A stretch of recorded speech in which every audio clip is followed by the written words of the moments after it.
அன்பார்ந்த மாணவர்களே, இந்த நாளிலே நம்ம 11ஆம் பாடம் தொகை நுண்கணிதத்தை பார்க்க போகிறோம். இதை குறித்து ஏற்கனவே நேரடியாக நம்ம வகுப்பில் நம்ம பார்த்தோம். தொகை இன்டகிரேஷன் அப்படின்னா என்ன, அந்த சிம்பிள் எப்படி வந்துச்சு, இதை குறித்து நம்ம கிளாஸில் பார்த்தோம். அப்புறம் டிஃப்ரென்சியேஷனுக்கும் இன்டகிரேஷனுக்கும் உள்ள டிஃப்ரென்ஸை பார்த்தோம், வித்தியாசத்தை பார்த்தோம். அது ரெண்டுக்கும் பக்கத்தில் நான் ஃபார்முலா எழுதி உங்களுக்கு ஒரு பெரிய டேபிள் போட்டு உங்களுக்கு எழுதி கொடுத்தேன். உங்களுக்கு ஞாபகம் இருக்கும். அந்த நோட்டை எடுத்து வச்சுக்கிட்டிங்கன்னா இப்போ கொஞ்சம் நல்லாயிருக்கும் இதை ஃபாலோ பண்ணுறதுக்கு. இப்போ நம்ம எக்ஸசைஸில் இருக்கிற சில சம்ஸ் நம்ம பார்க்க போகிறோம். முதலாவது பயிற்சி 11.1 எக்ஸை பொறுத்து தொகையிடுக. அந்த first question x power 11. Integration தெரியும், தொகையிடுனா இதான் integration. X power 11. So integration வந்தாவே டிஎக்ஸ் வரும். Integral x power 11 with respect to x, எக்ஸை பொறுத்துன்றதுக்கு அர்த்தம். இப்போ நமக்கு ஃபார்முலா தெரியும். ஃபஸ்ட்டு ஃபார்முலா என்ன? First formula integral x power n டிஎக்ஸ்க்கு formula x power n + 1 / n + 1 + c. இந்த c தான் இன்டகிரேட்டிங் கான்ஸ்டன்ட், தொகை மாறிலி அப்படின்னு சொல்லி நம்ம பார்த்தோம். இப்போது என்ன இந்த ஃபார்முலா சொல்லுது? பவர் மேலே இருக்கிற நம்பர், அடுக்கில் இருக்கிற நம்பரோட 1 சேர்க்கணும், அதே நம்பரால் வகுக்கணும். அப்போது 11ஓட 1 சேர்த்தா 12. ஸோ வேணால் ஒரு ஸ்டெப் போகிறதுனா 11 + 1 / 11 + 1 + c போடலாம். 11 1 12 / 12 + c. இதுதான் விடை. முதல் கேள்விக்கான விடையை நம்ம பார்த்துட்டோம். அப்போது எக்ஸ் பவர் 11 மட்டும் இல்லை, எந்த நம்பர் வந்தாலும் மேலே இருக்கிற நம்பரோட 1 கூட்டி அதே என்னால் வகுக்கணுன்றது தான் இந்த ஃபார்முலா. முதல் கேள்வி. இப்போ 1ல் செகண்ட் கொஸ்டின் நம்ம பார்க்கலாம். 1/x பவர் 7 இதை நம்ம இப்போது இன்டகிரேட் பண்ணணும். இப்போது இந்த எக்ஸ் எங்கே வந்துச்சுன்னா டினாமினேட்டர், அதாவது பகுதியில் வந்துச்சு. இதை நம்ம மாற்றி எழுதணும்னு சொன்னால் இந்த பவர் 7 என்ன ஆகிடும்? நியூமரேட்டர் போனால், தொகுதிக்கு போனால் -7 ஆகிடும். இப்போ அந்த ஃபஸ்ட்டு ஃபார்முலாவை நம்ம யூஸ் பண்ணலாம். இன்டகிரேட் பண்ண போகிறோம். தொகையீடு எக்ஸ் பவர் -7 dx இன்டகிரேட் பண்ணலாமா? ஃபஸ்ட் ஃபார்முலா என்ன சொல்லுது? மேலே இருக்கிற எண்ணுடன் 1ஐ கூட்ட வேண்டும் அப்படின்னு சொல்லுது. அப்போது -7ஓட 1 கூட்டினா -6. அப்போது எக்ஸின் அடுக்கு -6 / -6 + c. அவ்வளோதான் விடை. ஸோ மீண்டும் சொல்கிறேன், இதை முதல்ல மாற்றிக்கணும். 1/x பவர் 7க்கு இன்டகிரேஷன் கிடையாது. அப்போது டினாமினேட்டர் பகுதியில் இருக்கிற அந்த எக்ஸ் அடுக்கு 7 தொகுதிக்கு கொண்டு போனால் +7 என்னவாயிடும்? -7 ஆகிடும். இப்போ நமக்கு அந்த ஃபஸ்ட்டு ஃபார்முலா அப்ளை பண்ணுற மாதிரி வந்துச்சு. முதல் ஃபார்முலாவை பயன்படுத்திக்கலாம். என்ன சொல்லுது முதல் ஃபார்முலா? மேலே இருக்கிற எண்ணுடன் 1ஐ கூட்டி அதே எண்ணால் வகுக்க வேண்டும். ஸோ நம்ம அதை முடிச்சிட்டோம். அடுத்தது அதுலேயே 3வது கணக்கை நம்ம பார்க்க போகிறோம். 3வது கணக்கு கனமூலம் எக்ஸ் பவர் 4. இங்கே பாருங்கள், இது கனமூலம், இது எக்ஸ் பவர் 4. மறுபடியும் சொல்கிறேன், ஃபஸ்ட்டு ஃபார்முலா தான் யூஸ் பண்ண போகிறோம். அதனால் இது எப்படி எழுதலான்னு சொல்கிறேன் பாருங்கள்.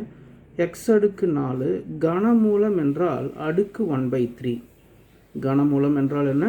அடுக்கு 1/3. இப்போ ஃபார்முலா என்ன தெரியுமா? a power m whole power என்னுக்கு என்ன formula? a power m × n. 6வது 7வதுல இது படிச்சிருப்பீங்க. a power m whole power என்னுக்கு என்ன formula? a power m × n. அப்போது எக்ஸ் பவர் 4 பவர் 1/3 என்ன செய்ய போகிறோம்? X power 4 × 1/3. ஓகேவா? அப்போது அது என்ன ஆகும்? 1 4 4 4/3.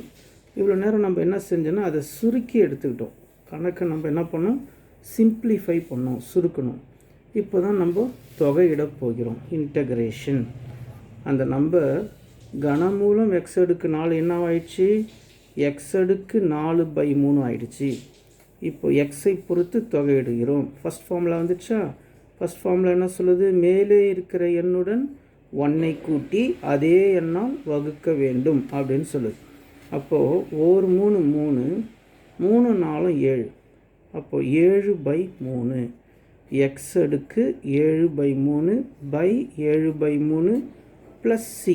இதை மேலே நியூமரேட்டர் கொண்டு போகலாம், தொகுதி கொண்டு போய் 3/7 எழுதலாம். இல்லைனா உனக்கு தெரிலனா இதை அப்படியே விட்டுடலாம். முதலாவது கேள்வியில் 4வது கேள்வி பார்ப்போம். எக்ஸ் அடுக்கு 5 அதுக்கு மேலே 1/8 1/8. ஸோ இதை முதல்ல சுருக்கிக்கலாமா? இப்போ நான் சொன்ன ஃபார்முலா தான் a பவர் m பவர் nக்கு formula a power m into n. இதெல்லாம் அல்ஜிப்ரா ஃபார்முலா ஞாபகம் இருக்கா? அப்போது எக்ஸ் அடுக்கு 5 5/8. இப்போ நம்ம சுருக்கியிருக்கிறோம் கணக்கை. இப்போ தான் தொகையீடு செய்ய போகிறோம். இன்டகிரேஷன் எக்ஸ் அடுக்கு 5/8. தொகையீடு எதை பொறுத்து? எக்ஸை பொறுத்து. அவன் சொல்லியிருக்கிறான் அந்த மாதிரி எக்ஸை பொறுத்து தொகையீடு காண்க. இப்போ என்ன செய்யணும்? ஃபஸ்ட்டு ஃபார்முலானா மேலே இருக்கிற எண்ணுடன் 1ஐ கூட்ட வேண்டும். மேலே இருக்கிற எண்ணுடன் 1ஐ கூட்டியாச்சு. அப்போ என்ன வரும் பாருங்கள், 8 8 8 5 13 13/8. கீழேயும் 13/8 வரும். ஏன்னா இந்த 13/8 நியூமரேட்டர் தொகுதிக்கு கொண்டு போய் 8/13 அப்படின்னு எழுதுறதுனா எழுதலாம், இல்லை நீங்கள் அப்படியே விட்டாலும் விடலாம், ஒன்றும் தப்பு இல்லை. ஸோ ஃபஸ்ட்டு சம்மில் இருக்கிற எல்லா சம்மும் பார்த்துட்டோம். இப்போ 2வது சம்முக்கு போக போகிறோம். 2வதில் ஃபஸ்ட்டு சம் 1/sin²x. இப்போ நம்ம ட்ரிக்னாமெட்ரி ஃபார்முலா யூஸ் பண்ண போகிறோம். ட்ரிக்னாமெட்ரி ஃபார்முலா என்னென்னா உங்களுக்கு 9th படிச்சிருப்பேன். 1/sin(x)க்கு ஃபார்முலா cosecant x.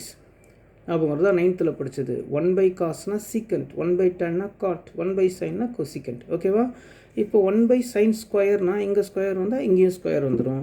அப்போ இதை நம்ம மாற்றி எழுதிக்கலாம். என்னென்னு எழுதிக்கலாம்? cosecant² x. இப்போ நம்ம இன்டகிரேட் பண்ண போகிறோம். தொகையீடு cosecant² x எதை பொறுத்து? எக்ஸை பொறுத்து. இப்போது நம்ம இன்டகிரேஷன் ஃபார்முலாவுக்கு போவோம். இப்போது அதுக்கு முன்னாடி நான் டிஃப்ரென்சியேஷன் சொல்கிறாங்க பாருங்கள். டிஃப்ரென்சியேஷன் எதுக்குன்னா காட்(x)க்கு கேட்குறாங்கள. காட்(x)க்கு டிஃப்ரென்சியேஷன் -cosecant² x. ஞாபகம் வருதா?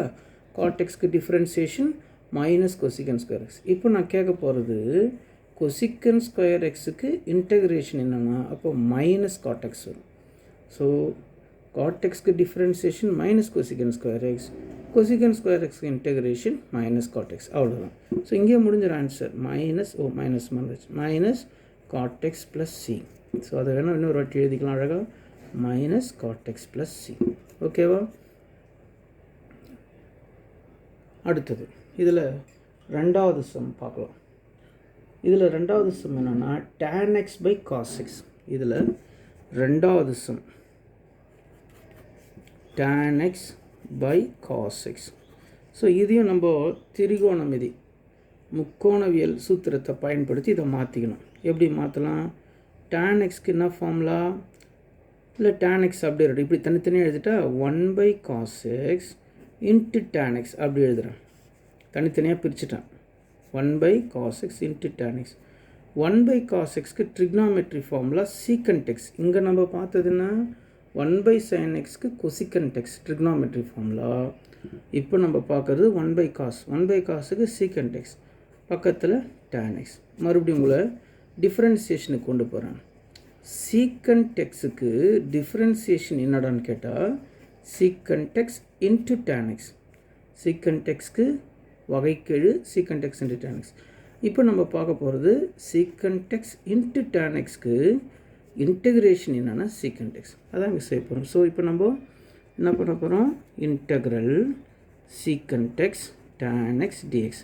என்ன இன்டகிரேஷன் இப்போ தான் பார்த்தோமே, secant x + c. அவ்வளோதான். ஸோ டிஃப்ரென்சியேஷனுக்கும் இன்டகிரேஷனுக்குள்ள தொடர்பு படுத்தி உங்களுக்கு நான் ஆன்சர் சொல்லி கொடுத்துட்டு வரேன். அப்போ தான் உங்களுக்கு மறக்காது, இல்லைன்னா கன்ஃபியூஸ் ஆகிடும். இதுவும் அதுவும் உங்களுக்கு குழப்பி விட்டுரும். ஸோ இதில் 3வது கணக்கு இப்போ நம்ம பார்க்க போகிறோம். cos x/sin²x. cos x/sin²x. இப்போ நம்ம பிரித்து எழுதுன மாதிரி இதை பிரித்து எழுத போகிறோம். எப்படின்னா sin²x-ஐ 2 சைனாக மாற்றிக்க போகிறேன். 1/sin ஒன்று, இன்னொரு வாட்டி sin. அப்போ sin x into sin x sin² வரும். மேலே பாருங்கள் cos²ல காஸ் தான் இருக்குது. அப்போ இங்கே ஒரு cos x எழுதிக்கணும். அப்போ பாருங்கள், பெருகி பாருங்கள். 1 × cos x cos x, sin x into sin x sin² x. 1/sin x-க்கு trigonometry formula cosecant x. cos x/sin x-க்கு trigonometry formula cot x. So இதெல்லாம் உங்களுக்கு 9th படிச்சுட்ருப்பீங்க. இப்போ நம்ம 11th போர்ஷனுக்கு வருவோம். டிஃப்ரென்சியேஷனுக்கு வருவோம். டிஃப்ரென்சியேஷன் ஆஃப் cosecant x என்ன? -cosecant x cot x.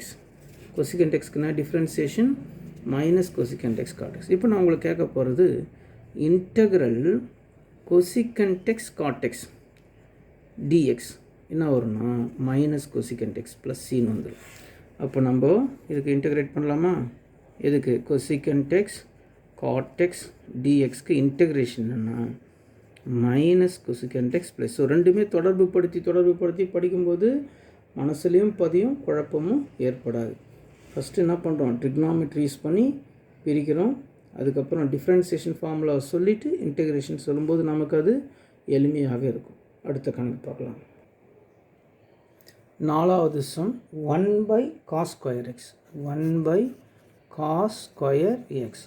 மறுபடியும் ட்ரிக்னாமெட்ரியோட உதவியை நம்ம நாட போகிறோம். 1/cos எக்ஸுக்கு ட்ரிக்னாமெட்ரி ஃபார்முலா சீக்கண்ட் எக்ஸ். அப்போ 1/cos ஸ்கொயர்னால் சீக்கண்ட் ஸ்கொயர் எக்ஸ். இன்னொரு வாட்டி சொல்கிறேன், 1/cosக்கு திரிகோணமிதி சூத்திரம் சீக்கண்ட் எக்ஸ். 1/cos ஸ்கொயர்னால் அதுக்கு trigonometry formula secant square X. இப்போ நம்ம இன்டெகிரேட் பண்ண போகிறோம். எதுக்கு? அதான் 1/cos ஸ்கொயர் எக்ஸ் தான் என்னன்னு மாற்றிட்டோம் இப்போ நம்ம. ஏன்னா இது ரெண்டும் ஒன்று தானே, அதனால தான். அப்போது வேறு இப்போ நம்ம டிஃப்ரென்சியேஷனுக்கு போட்டால் டிஃப்ரென்சியேஷன் ஆஃப் tan எக்ஸ் என்னடான்னு கேட்டால் சீக்கண்ட் ஸ்கொயர் எக்ஸ். tan எக்ஸ்க்கு வகைக்கெழு சீக்கண்ட் ஸ்கொயர் எக்ஸ். அப்போது சீக்கண்ட் ஸ்கொயர் எக்ஸுக்கு இன்டெகிரேஷன் என்னென்னா tan எக்ஸ். சீக்கண்ட் ஸ்கொயர் எக்ஸுக்கு இன்டெகிரேஷன் என்னென்னா tan எக்ஸ். ஓகேவா? இப்போ ரெண்டுமே நீங்கள் மறக்க முடியாது, டிஃப்ரென்சியேஷனும் மறக்க முடியாது. இதை இன்னொரு வாட்டி கூட சொல்கிறாங்க பாருங்கள். 1/cosனா சீக்கண்ட், 1/cos ஸ்கொயர்னா சீக்கண்ட் ஸ்கொயர். இது ரெண்டும் ஒன்று தான். ட்ரிக்னாமெட்ரி ஃபார்முலாலாம் மாற்றிட்டோம். அப்போது இதுக்கு இன்டெகிரேஷன் பண்ணினாலும் இதுக்கு இன்டெகிரேஷன் பண்ணாலும் சேம். அப்போ tan எக்ஸ்க்கு டிஃப்ரென்சியேஷன் சீக்கண்ட் ஸ்கொயர் எக்ஸ்னா சீக்கண்ட் ஸ்கொயர் எக்ஸ்க்கு இன்டெகிரேஷன் tan எக்ஸ்ன்னு பார்த்தோம். அடுத்த கணக்கு பார்க்கலாம். இப்போ நம்ம பார்க்க போகிறது 3வது கணக்கு. 3ல் ஃபஸ்ட்டு சம் 12 கியூப். 12 கியூப். இப்போ இது ட்ரிக்னாமெட்ரியும் இல்லை, எக்ஸும் இல்லை, இது கான்ஸ்டன்ட். உட்காந்து பெருகிட்டு இருக்காது. 12 × 12 × 12லாம் பெருகாது, மாறிலி. அப்போது மாறிலி என்ன செய்ய போகிறோம், இன்டெகிரேட் பண்ண போகிறோம். இன்டெகிரேஷன் வந்தாவே dx with respect to x, எக்ஸை பொறுத்து. நல்லா கவனிங்க, நம்ம கான்ஸ்டன்ட் ஏக்கு டிஃப்ரென்சியேஷன் பார்த்தோம். 6வது ஃபார்முலாவை நம்ம பார்த்தோம். ஏ எடுத்துடணும், ஏன்னா மாறிலி. மீதி டிஎக்ஸ், டிஎக்ஸ்க்கு இன்டெகிரேஷன் எக்ஸ் ப்ளஸ் சி. அதேமாதிரி பின்னா மாறிலின்னு கேட்டால் 12 கியூப் மாறிலி, அதை எடுத்துடலாம்.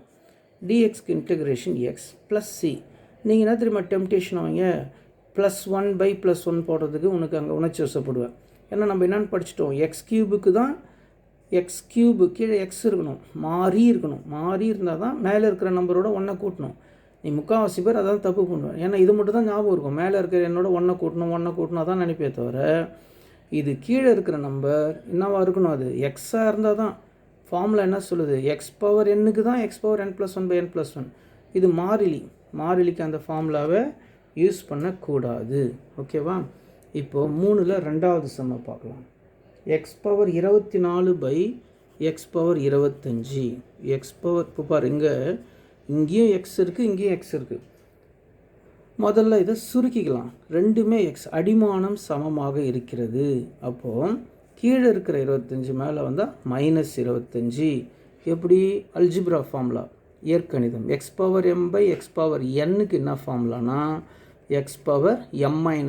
அடிமானம் சமமாக இருக்கணும். அதை வகுக்கும்போது அடுக்குகள் கழிக்கப்படும். எல்லாமே 6வது இடத்துல படித்தது தான். அப்போ இது ரெண்டு சேம். 24 25 போச்சுன்னா -1.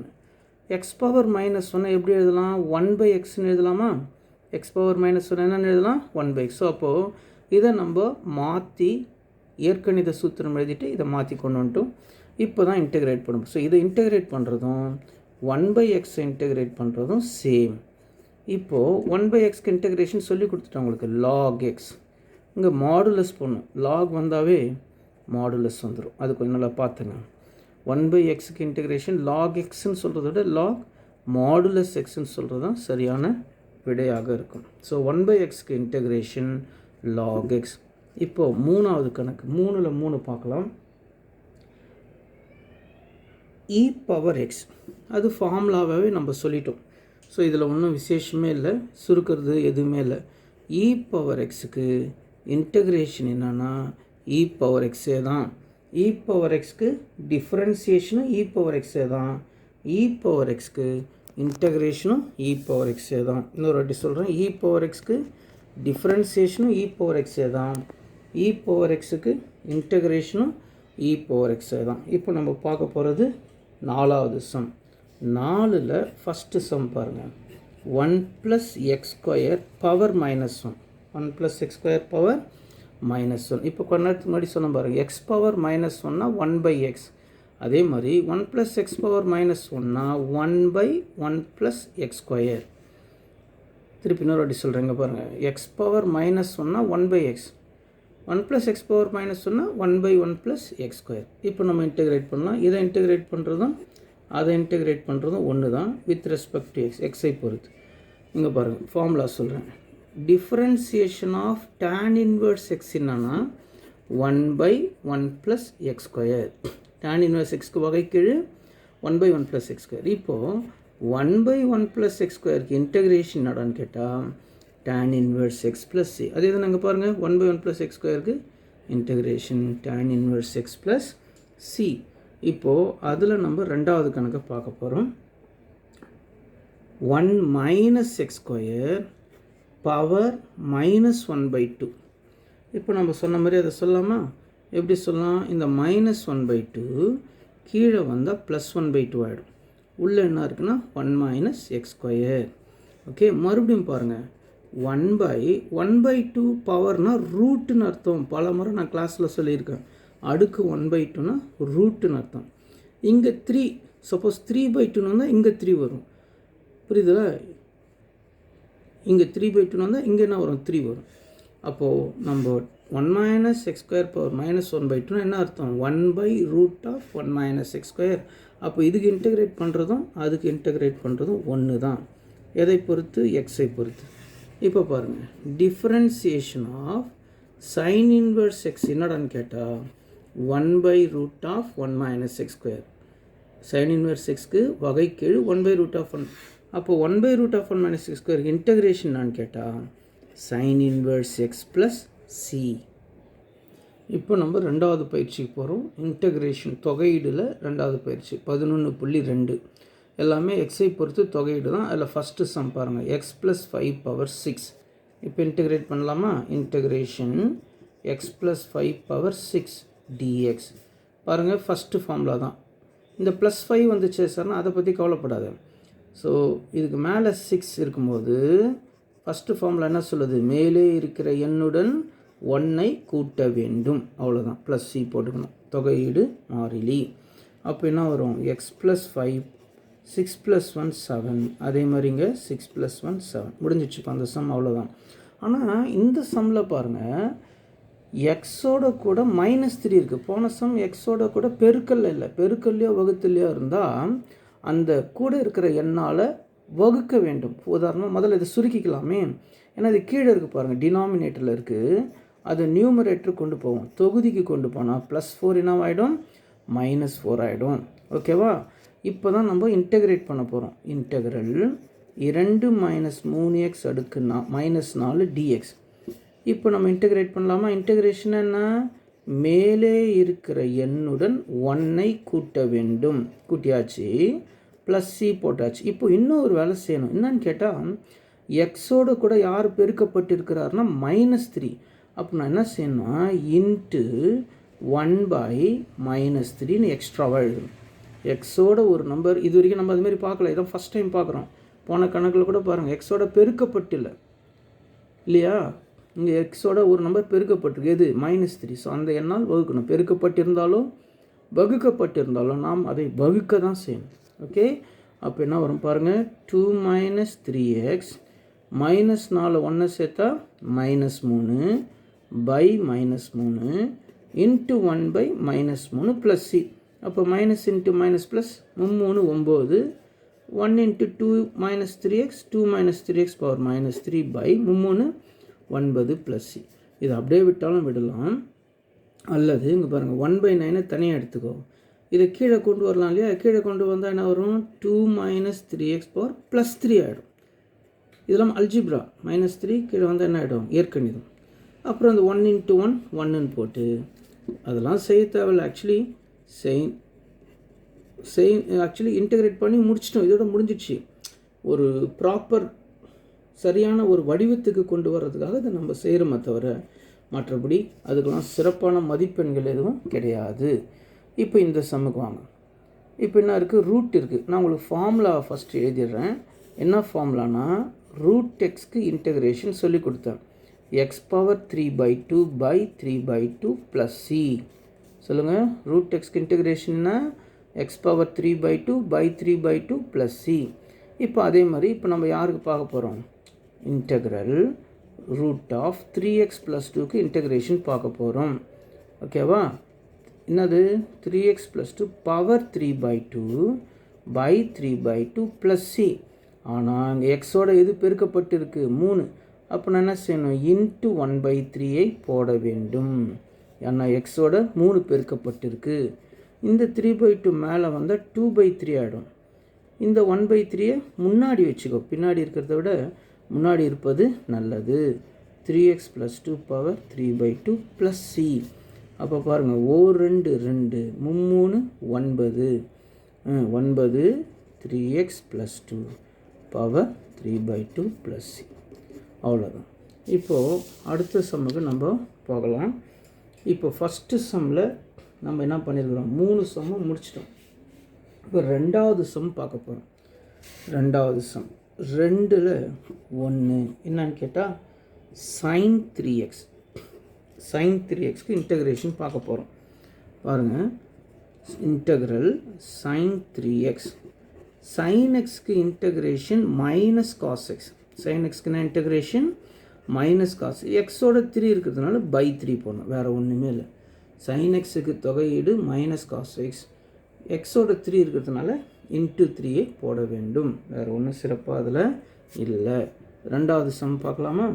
ரெண்டாவது some cos 5 - 11x. cos 5 - 11x. நல்லா பார்த்துட்டே வா. இன்டகிரேட் பண்ண போகிறோம். Integration cos 5 - 11x with respect to x. cos xக்கு இன்டகிரேஷன் sin x தான். cos xக்கு இன்டகிரேஷன் sin x தான். இப்போ எக்ஸோட -11 இருக்கிறதுனால பை -11 + c. இவ்வளோ தான். ஈஸியாக இருக்கும் எல்லாமே. ஆனால் ஃபார்முலா தெரியணும். இங்கே நம்ம பார்த்த ஃபார்முலா sin xக்கு integration minus cos x. cos xக்கு இன்டகிரேஷன் sin x தான். cos xக்கு இன்டகிரேஷன் sin x தான். அடுத்தது மூணாவது cosecant ஸ்கொயர் 5x - 7. மூணாவது cosecant ஸ்கொயர் 5x - 7க்கு தொகையீடு கண்டுபிடிக்க போகிறோம். ஸோ இன்டகிரேஷன் போடு, cosecant ஸ்கொயர் போடு, 5x - 7 இன்ட்டு dx போட்டு. cot xக்கு differentiation minus cosecant square x. cot xக்கு differentiation minus cosecant square x. அப்போ cosecant ஸ்கொயர் xக்கு இன்டகிரேஷன் ஆனால் minus cot x. Minus cot x. ஆனால் எக்ஸோட கூட 5 இருக்கிறதுனால பை 1/5 + cன்னு போடணும்.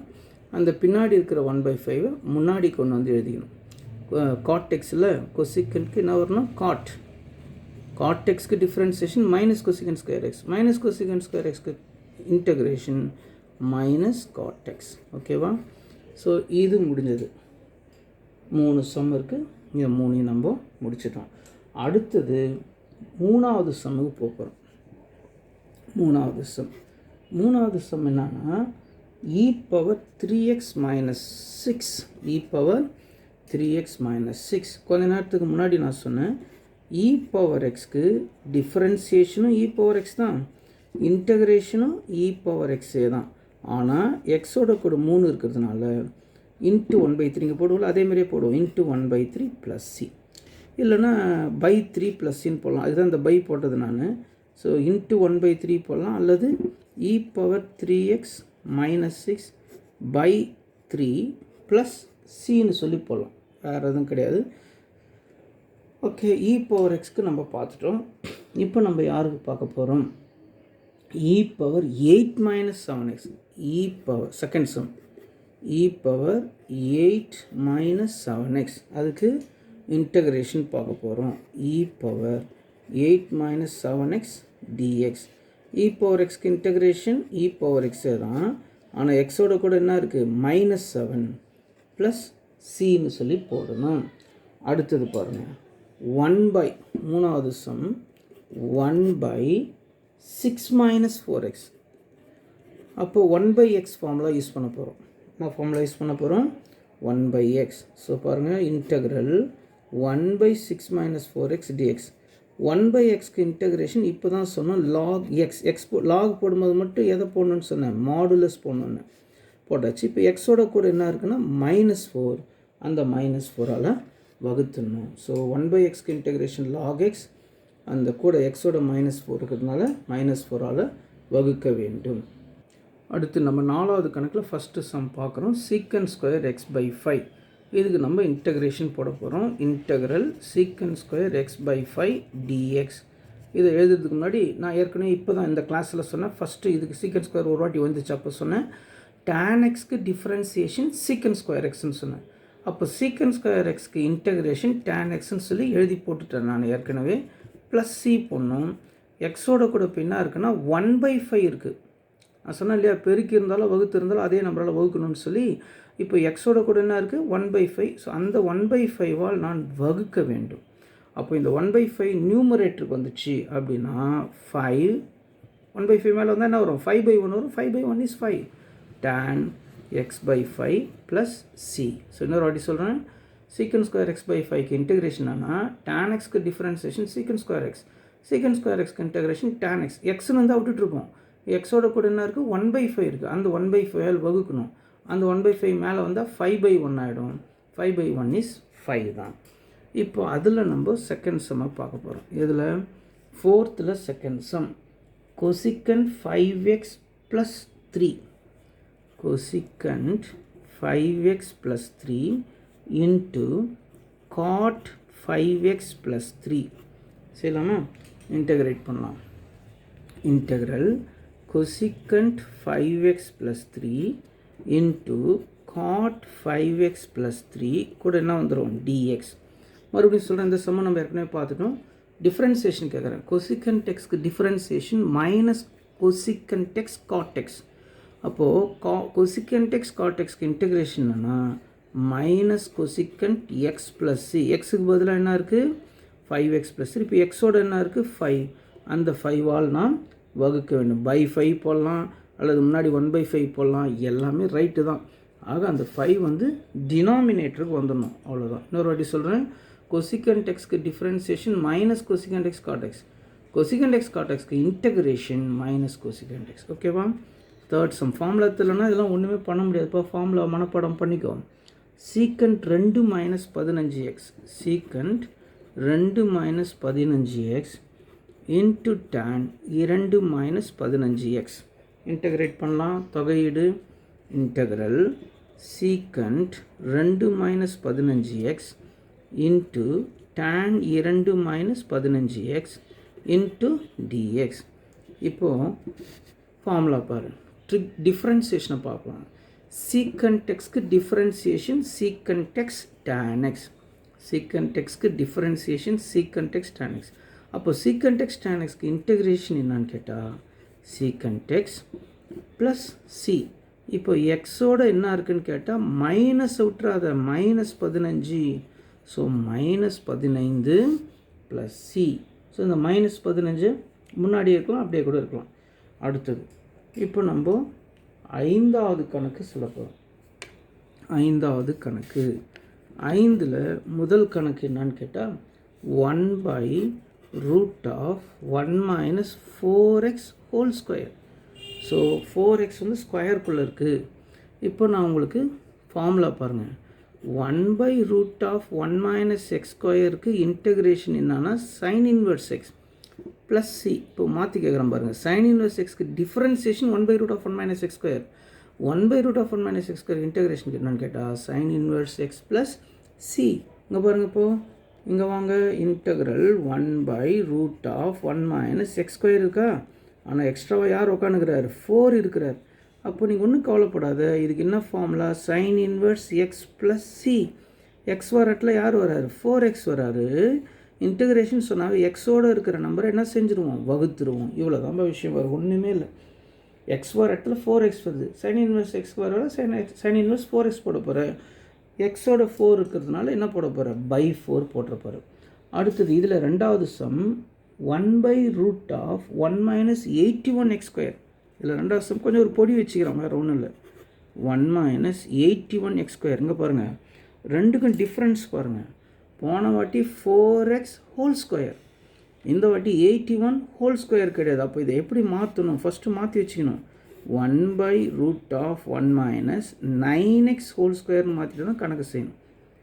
புரியுதா, 9x². அப்போ நம்ம இன்டகிரேட் பண்ணலாமா, இன்டகிரல் 1/√1 - 9x² dx. ஸோ என்ன ஃபார்முலா, சைன் இன்வெர்ஸ் எக்ஸ், எக்ஸுக்கு பதிலாக 9x ப்ளஸ் சி, எக்ஸோட 9 இருக்கிறதுனால 9ஆல் டிவைட் பண்ணிடணும். ஓகேவா, இதில் நம்ம தேர்ட் சம் பார்க்கலாம். இதில் third sum 1/1 + 36x². 1/1 + 36x². So முதல்ல இதை மாற்றணும். இது எப்படி மாற்றணும், 1/1 + 6x² இப்படி மாற்றிட்டு தான் கணக்கு செய்யணும்.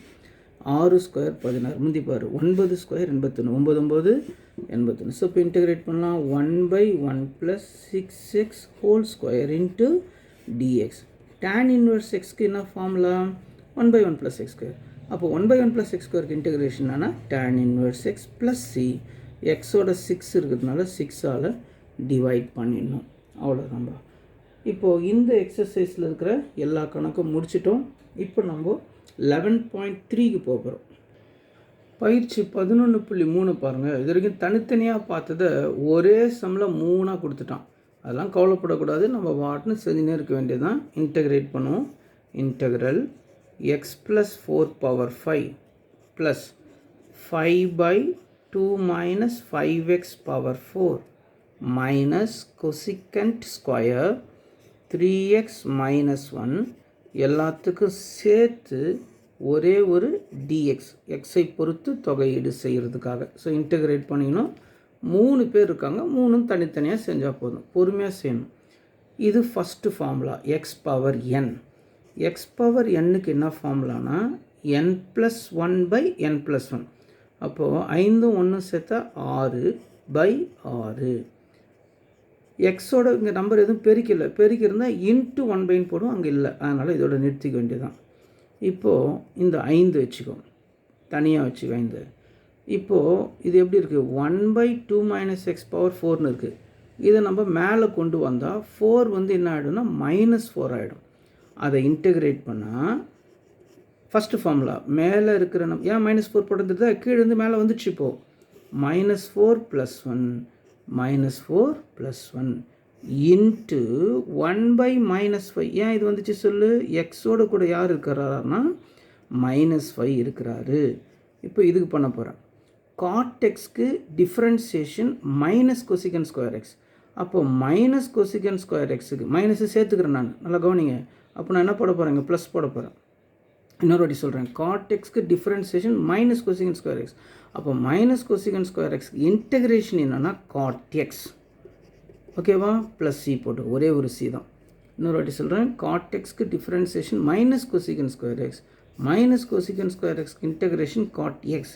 எக்ஸோட என்ன இருக்குன்னா 3x, அதனால் இன்ட்டு 1/3 போட வேண்டும். எக்ஸோட 3 இருக்கிறதுனால இது ப்ளஸ் ஞாபகம் வச்சுக்கோ. ஏன்னா மைனஸ் கொசிகன் ஸ்கொயர் எக்ஸ் எதோட டிஃப்ரென்சியேஷனாக காட் எக்ஸ். இது அவ்வளோதான், முடிஞ்சிடுச்சு. இப்போ பாருங்கள், x + 4/6/6 இந்த 5ஆல் அடிச்சிடலாம். -4ம் +1ம் -3. ஸோ 5ஆல் அடித்தாச்சு. -4 + 1 எவ்வளோ, -3. அப்போ மைனஸ் இன்ட்டு மைனஸ் +3 ஆகிடும். அதை கொண்டாந்து +3ன்னு எழுதிக்கோ.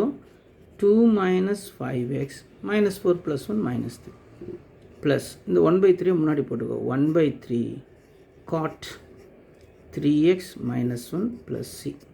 அவ்வளோதான். இதில் இன்னொரு ஸ்டெப் செய்யணுன்னா செய்யலாம். என்ன தெரியுமா, அந்த -3 கீழே கொண்டாந்து 2 - 5x பவர் +3ன்னு எழுதலாம்.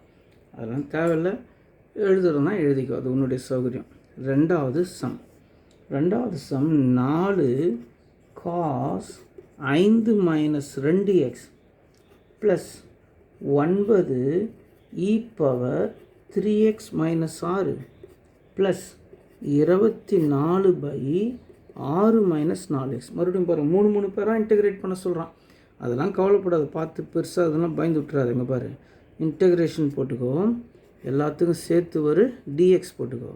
4 காஸ், அதை பார்த்து அப்படியே எழுதுகிற, வேறு ஒன்றும் இல்லை. இன்டெகிரேஷனுக்காக இன்டெகிரேஷனும் dxும் போட்டுக்கிட்டேன். 9 e power 3x minus 6 24 by 6 minus 4x. முடிஞ்சிடுச்சு.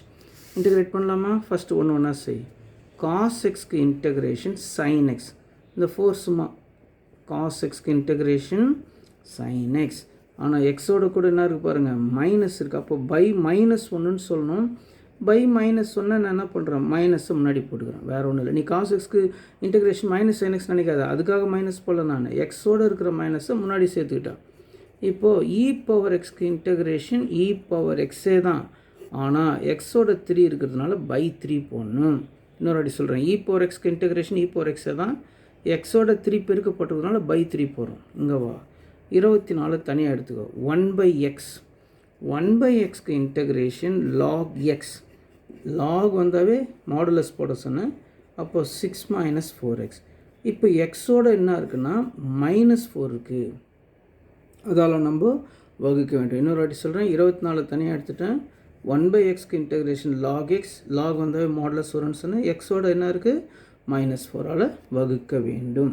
ஓகே, அவ்வளோதான் முடிஞ்சிச்சு. -6 சைன் 5 மைனஸ் எக்ஸ், 9 3 அடி 3 9 e பவர் 3 மைனஸ் 6, 24 4 அடித்தா இது மைனஸ் இருக்கும், ப்ளஸ் இன்ட்டு மைனஸ் மைனஸ் 6 நாள் 24, 6 lock modulus 6 minus 4x plus C வந்துடும்.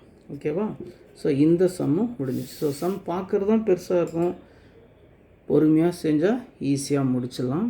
இதில் இப்போ நம்ம பார்க்க போகிறது 3வது சம், சீக்கண்ட் ஸ்கொயர் x/5. இதே சம் நம்ம முன்னாடி பார்த்தோம், இதுக்கு சேர்த்து கொடுக்குறான். 18 cos 2x plus 10 secant 5x plus 3 tan 5x plus 3. இதெல்லாம் பார்த்து பயந்துராதுன்னு சொல்லிட்டு நான் ஏற்கனவே ஈஸி கடகடன்னு முடிச்சிடலாங்க. பாருங்கள், இன்டெகிரேட் பண்ணும், இன்டெகிரல் போட்டுக்கோ, dxஐ போட்டுக்கோ, உள்ளே இருக்கிறத எழுது.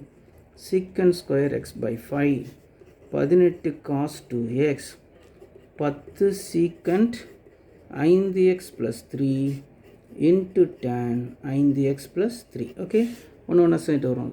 tan xக்கு differentiation secant square x, secant square எக்ஸ்க்கு இன்டெகிரேஷன் tan x. அவ்வளோதான். இன்னொரு வாட்டி சொல்கிறேன், tan xக்கு differentiation secant square x, secant square எக்ஸ்க்கு இன்டெகிரேஷன் tan x. ஆனால் எக்ஸோட என்ன இருக்குது, 1/5 இருக்குது, அதனால் பை 1/5 போடணும்.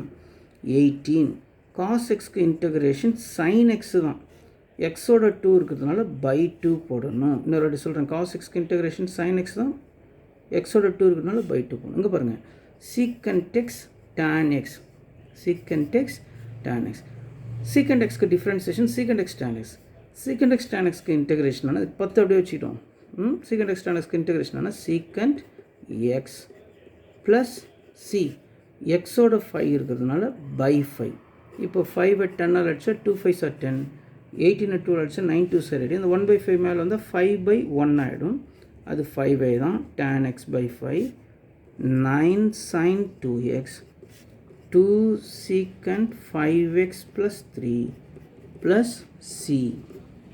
அவ்வளோதான் ஆன்சர். ஸோ இது வந்து எத்தனாவது சம், பயிற்சி 11.3ல் நம்ம 3வது சம் முடிச்சிட்டோம். இன்னும் 2 சம் தான், அதை முடிச்சுட்டா இந்த எக்ஸசைஸு முடிஞ்சிடுச்சு. அடுத்த சம்மு 4வது சம் பாருங்கள், 8/√(1 - 4x ஹோல் ஸ்கொயருக்கு. ஸோ இது நம்ம மாற்ற வேணாம். ஆனால் இங்கே பாருங்கள், 27/√(1 - 9x². அது என்ன பண்ணணும்னா 3x ஹோல் ஸ்கொயர்னு எழுதணும். அதேமாதிரி இங்கே பாருங்கள், -15/1 + 25x², இது 5x ஹோல் ஸ்கொயர்னு எழுதிட்டு தான் நம்ம இன்டெகிரேஷன் பண்ணணும்.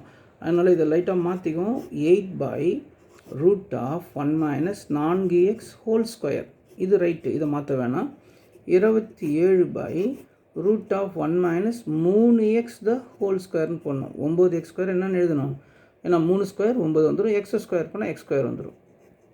15/1 plus 5x whole square, 5 square பண்ணால் 25, எக்ஸ் ஸ்கொயர் பண்ணால் எக்ஸ் ஸ்கொயர். இப்போ நம்ம இன்டெகிரேட் பண்ணலாம். ஸோ இன்டெகிரேஷன் போட்டுக்கோ, எல்லாத்துக்கும் சேர்த்து ஒரு dx போட்டுக்கோ. 8/√1 - 4x whole square plus 27/√1 - 3x whole square 15/1 plus 5x whole square. ஒன்று ஒன்றா செய்யலாமா? 8 தனியாக வச்சுக்கோ. 1/√1 - x ஸ்கொயருக்கு சைன் இன்வர்ஸ் எக்ஸ், 1/√1 - x ஸ்கொயருக்கு சைன் இன்வர்ஸ் எக்ஸ். இன்டெகிரேஷன் எக்ஸோட 4 இருக்கிறதுனால பை 4 போடு, 27 ஒதுக்கிடு. 1/√1 - x ஸ்கொயர் அதே ஃபார்மில் தான், சைன் இன்வர்ஸ் எக்ஸ், எக்ஸுக்கு பதிலாக 3x இருக்குது, பை 3 போடு, ஏன்னா எக்ஸோட கூட 3 இருக்குது.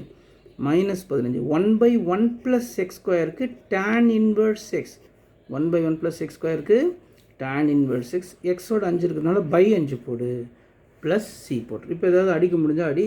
8 4ஆல் அடித்தா 2 வருமா? 3 27 அடித்தா 9 வரும். 5 15 அடித்தா 3 வரும். அப்போ என்ன answer? 2 sine inverse 4x, 9 sine inverse 3x, -3 tan inverse 5x plus C.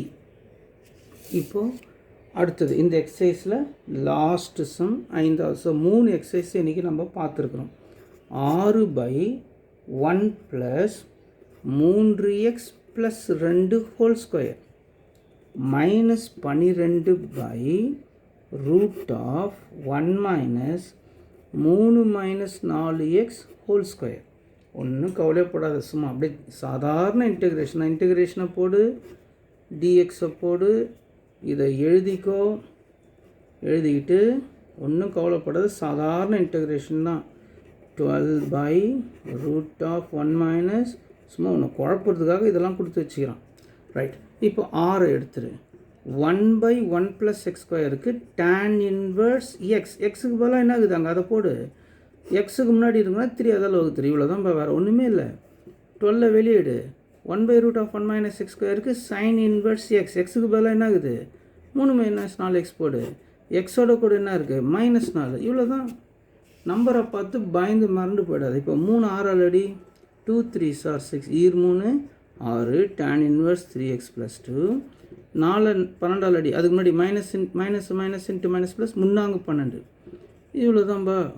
So எல்லாமே ஈஸி தான். இதோட இந்த கிளாஸ் முடிச்சுக்கோம். இதை பார்த்து ஒரே ஒரு முறை நீங்கள் என்ன பண்ணுங்கள், கிளாஸ் ஒர்க் நோட்டில் எழுதி எனக்கு ஃபோட்டோ காப்பி எடுத்து அனுப்புங்க. ஒரு முறை எழுதினா போதும், எழுதி ஃபோட்டோ காப்பி அனுப்புங்க. தேங்க்யூ.